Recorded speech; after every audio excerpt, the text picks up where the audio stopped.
Breaking news Peddapalli జిల్లా గోదావరి ఖనిలో ఘరానా మోసం వెలుగు చూసింది. లక్ష్మీనగర్ బులియన్ మార్కెట్లోని ఓ షాప్ ఎదుట బాధితులు ఆందోళన చేపట్టారు. వారం రోజులుగా షాప్ తెరవకపోవడంతో లబోదిబోమంటూ కన్నీరు పెట్టుకున్నారు.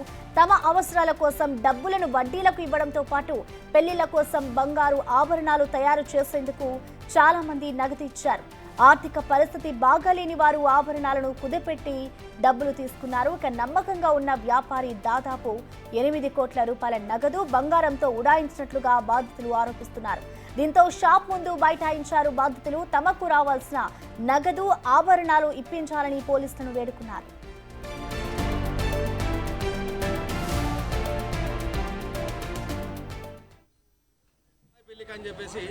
శ్రీనాథ్ జ్యువెలర్లో 12 తులాల బంగారము చెక్కు రూపంగా 5 లక్షల రూపాయలు ఇవ్వడం జరిగింది.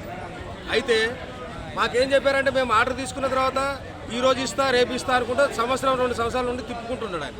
ఎప్పుడు అడిగినా కానీ హార్ట్ ప్రాబ్లం వచ్చిందని అడ్మిట్ అయినామని చెప్పేసి మాకు ఆరోగ్యం బాగాలే అని 4 రోజుల తర్వాత ఇస్తా రేపు ఇస్తా మాపిస్తా అంటూ మమ్మల్ని కాల వ్యాపారం చేస్తూ జాప్యం చేస్తూ ఈ రోజు వరకు మాకు ఇవ్వకుండా ఆపుకుంటూ వచ్చిండు.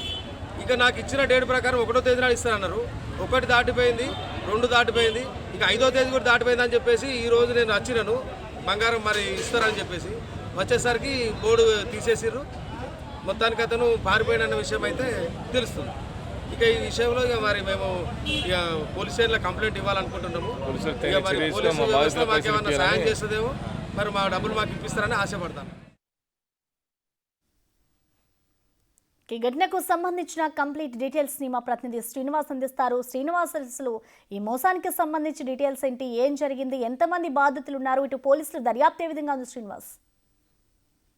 ప్రసన్న, పెద్దపల్లి జిల్లా గోదావరి ఖని లోపల ఓ బడా జ్యువెలరీ బంగారం వ్యాపారి ఇటు చాలా మంది కూడా ప్రజలను నమ్మించి ఆ బంగారంతో సంబంధించి డబ్బులు కూడా తీసుకొని పరారైనటువంటి పరిస్థితి కనబడుతుంది. అయితే గోదావరి ఖని లక్ష్మీనగర్ బులియన్ మార్కెట్ లో బంగారం షాపు ఎదుట అయితే ఈ రోజు పెద్ద ఎత్తున కూడా ఆ పట్టణం లోపల ఉన్నటువంటి వారందరూ కూడా ఆ బడా వ్యాపారి వారం రోజుల నుంచి కూడా ఆ డోర్లు తలుపు తీయకపోవడంతో అయితే వాళ్ళందరూ కూడా ఆందోళన చేస్తున్నటువంటి పరిస్థితి కనబడుతుంది. అయితే ఆ లక్ష్మీనగర్ లో బులియన్ మార్కెట్ లోపల బంగారం షాపు నడుపుతున్నటువంటి అతను తన అవసరాల కోసము ఆ నగరం లోపల ఉన్నటువంటి చాలా మంది వద్ద కూడా ఆ బంగారు ఆభరణాలు తయారు చేసేందుకు తాను వేరే ఇతర ప్రదేశాలకు వెళ్తున్నాను, తక్కువ రేటుకు తనకు వస్తుంది, వచ్చిన తర్వాత ఇస్తానని చెప్పి ఈ విధంగా ప్రజలను చాలా మందిని కూడా మోసం చేయడం జరిగింది. అయితే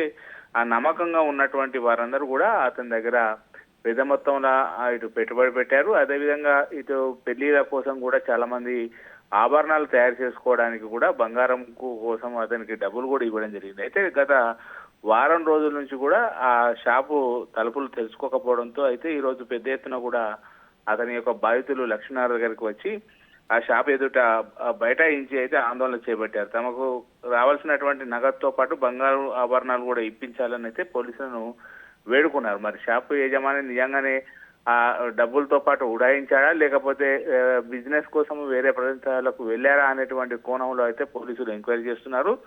ఆ పోలీసులు అయితే ఇటు దర్యాప్తు చేస్తున్నారు. అతని యొక్క జాడ కోసం అయితే ఆచూకీ ఎక్కడ వెళ్ళాడు ఏంది అనే కోణం లోపలైతే ఇటు పోలీసులు అయితే ఫిర్యాదు స్వీకరించి అయితే వాళ్ళు దర్యాప్తు చేస్తున్నటువంటి పరిస్థితి కనబడుతుంది. మొత్తం మీద అయితే నమ్మకంతో ఆ బంగారు నగల కోసము పెట్టుబడులు ఇస్తే ఆ బడా వ్యాపారి ఉడాయించినటువంటి ఘటన ఇప్పుడు గోదావరికి కానీ వ్యాప్తంగా అయితే సంచలనంగా మారినటువంటి పరిస్థితి కనబడుతుంది. Right, thank you Srinivas.